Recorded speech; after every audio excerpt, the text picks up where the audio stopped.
नमस्कार साथियों। आज हम वापस जो भारत के भौतिक प्रदेश थे उसको कंटिन्यू करते हैं। उसका जो हम भाग पढ़ रहे थे पहला उत्तरी पर्वतीय प्रदेश, उसका हमने ट्रांस हिमालय कंप्लीट कर दिया था। अब आज हम चर्चा करेंगे वृद्ध हिमालय के बारे में। ठीक है, वृद्ध हिमालय के बारे में। तो वृद्ध हिमालय का निर्माण काल क्या है? तो निर्माण काल आपको एक याद रखना है वर्ड कोम्प। ठीक है, कोम्प।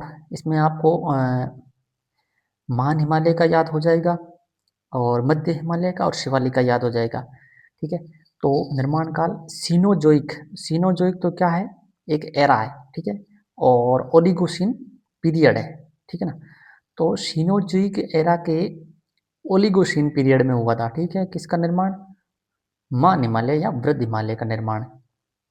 कैसे याद रखना है? कॉम्प के रूप में याद रखना है। एम पी का मतलब हम आगे देखेंगे। ठीक है, अब हम बात करते हैं ये कहाँ से कहाँ तक विस्तृत है, इसकी अवस्थिति क्या है। तो अवस्थिति ये है कि जम्मू में नंगा पर्वत से लेकर अरुणाचल प्रदेश के नामचा बरवा तक है। ठीक है, इसकी हम अवस्थिति देख लेंगे एक बार। तो इसकी हम चर्चा करते हैं फिर आगे चोटियों के बारे में। तो इसमें प्रमुख चोटियाँ कौन कौन सी है? तो चोटियाँ हमें एक ट्रिक से याद रखनी है, उसका नाम है नंदा मेम एल कंचन। नंदा मेम एल कंचन, दो तीन बार बोलोगे याद हो जाएगा। नंदा मेम एल कंचन, नंदा मेम एल कंचन।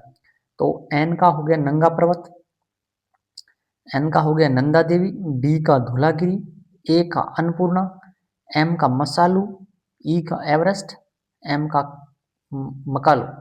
तो ई से पहले शालू, ई के बाद कालू, ये याद रख लेना ऐसे। ई से पहले शालू, ई के बाद कालू, और फिर ल्हासे, फिर कंचनजंगा, और एक नामचा बरवा खुद एक चोटी है, वो अरुणाचल प्रदेश की लास्ट भाग में स्थित है। ठीक है, अब ओवरऑल जो हिमालय है उसके ऊंचाई का क्रम देख लेते हैं भारत के अंदर। ठीक है, तो उस जैसे भारत के अंदर नहीं, ओवरऑल हिमालय की ऊंची चोटियाँ। ठीक है, जो तिब्बत के अंदर भी है, कुछ हिस्सा चीन के अंदर भी है, भारत के अंदर भी है, तो उसके बारे में देख लेते हैं। तो क्रम देख लो, आपको ABCD याद है तो उसी हिसाब से याद करना है। पहले ई आता है, फिर के आता है, के को दो बार लिखना है, के टू है तो मतलब के दो बार लिखना है, एल और एम।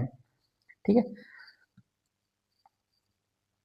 ई का मतलब एवरेस्ट, के टू का मतलब सबको पता है आपको, गॉडविन ऑस्टिन, और ये है के कंचनजंगा, एल का मतलब ल्यात्से, और एम का मतलब मकालू। ठीक है, तो ल्यात्से और मकालू।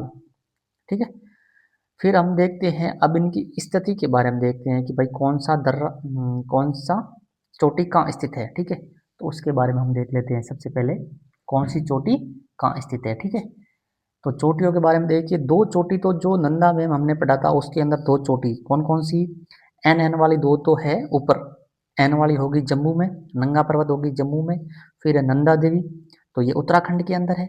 फिर जो बीच वाली DAMEML, ये सभी नेपाल के अंदर से है, तिब्बत नेपाल। ठीक है, फिर कंचनजंगा सिक्किम के अंदर, और नामचा बरवा अरुणाचल प्रदेश के अंदर। ठीक, अब हम बात करते हैं इसके दर्रों के बारे में। ठीक, दर्रों के बारे में बात करते हैं। तो सबसे पहले हम देखते हैं सबसे ऊपरी भाग में दर्रे, सबसे ऊपरी भाग में दर्रा देखते हैं। ठीक है, तो सबसे ऊपरी भाग में दर्रा है जो दौड़ता है बुर्जिल दर्रा। बुर्जिल दर्रा कहाँ से जोड़ता है? ये तो भाग हो गया जम्मू कश्मीर का, जम्मू का, और ये ऊपर वाला है ये लेह है, लद्दाख, लद्दाख लेह।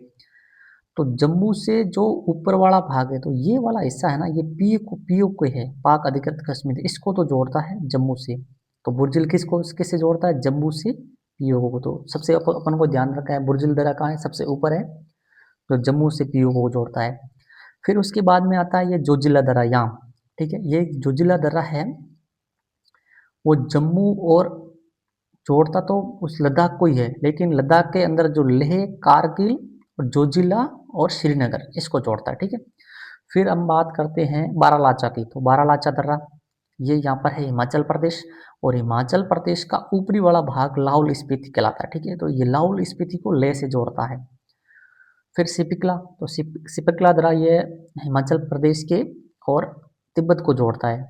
फिर हम देखते हैं उत्तराखंड के कुछ दर्रे देखते हैं। तो उत्तराखंड के दर्रे आपको याद रखना है, तमन्ना ली, तमन्ना भाटिया जो एक्टर ना, उसी के नाम से अपन को याद रखना है, तमन्ना ली, तमन्ना ली। टी का हो गया थाग दर्रा, एम का हो गया माना दर्रा, नाक का हो गया नीति दर्रा, और ली से दो है, लीपिया धुरिया और लीपुले, ये दो दर्रे हैं, ठीक है। तो तमन्ना ली, तमन्ना ली, ऐसे याद रखना अपन को। फिर बात आती है अपन के सिक्किम की, ठीक है। सिक्किम के अंदर दर्रे कौन से हैं, तो सिक्किम के अंदर अपने दर्रे हैं एनजे, नाथुला और जेलेपला, ये दोनों भी तिब्बत के पठार से इधर को जोड़ते हैं। फिर अपन बात करते हैं अरुणाचल प्रदेश के बारे में। अरुणाचल प्रदेश के दर्रों को अपन को याद रखना है, जैसे अपन अपने छोटे बच्चे को बोलते हैं ना, बेबी आईपीएल देखने चलो, तो बेबी आईपीएल, आईपीएल की जगह अपन को पढ़ना है डीपीएल। बी का हो गया बूमला, ये दिखने लग गया, बेबी आईपीएल, इस डी की जगह आई की जगह डी देखना आपको, ठीक है। बी का होगा बूमला, बी का होगा बोमडिल्ला, वाई का हो गया यांगयाप, डी का हो गया दिफू, और पी का हो गया पांगसाड़, और एल का मतलब लिखा पानी। और एक आपको दर्रा मणिपुर का याद रखना है, जो मणिपुर से म्यांमार को जोड़ता है, वो तुज्जू दर्रा, ठीक है। ये दो बात होगी दर्रों की। दर्रों के हम एक बार दोबारा देख सकते हैं कि कौन कौन से कैसे याद रखने हैं, वो देख सकते हैं, ठीक है। तो अपन ये देख सकते हैं कि भाई बुर्जिल दर्रा सबसे ऊपर, उसके नीचे ये जोजिला दर्रा, फिर आता है बारालाचा, फिर शिपिकला, ये चार तो ऊपर वाले याद हो गए। फिर अपन को याद रखना है एनजे, और फिर याद रखना है तमन्ना ली, और फिर याद रखना है बेबी आईपीएल की जगह डीपीएल, ठीक है, और एक तो जुदरा। अब हम बात करते हैं कुछ हिमनद के बारे में, जो हिमनद हिमालय से, महान हिमालय से निकलते हैं, ठीक है। महान हिमालय से निकलने वाले हिमनद के बारे में बात करते हैं। तो उस जो हिमनद है, तो हिमनद वो जब भी हिमनद से नदियाँ निकलती है, तो नदियों के बारे में भी चर्चा कर लेंगे साथ साथ में। नदियाँ हमारे टॉपिक में नहीं है, लेकिन लिंक के थ्रू क्वेश्चन आ जाए तो उसके बारे में हम चर्चा कर लेंगे। तो यमुनोत्री से यमुना नदी, गंगोत्री से गंगा नदी, चोराबाड़ी से मंदाकिनी, संतोपंत से अलकनंदा, मिलाम से शारदा, उसका दूसरा नाम काली, गोसाई धाम से कोशी, और जेमू हिमनम से तिस्ता। जेमू से तिस्ता, गोसाई धाम से कोशी, मिलाम से शारदा, संतोषपद से अलकनंदा, चोराबाड़ी से मंदाकिनी, गंगोत्री से गंगा, और यमुनोत्री से यमुना नदी निकलती है। अब आगे की चर्चा हम अगले वीडियो में करेंगे।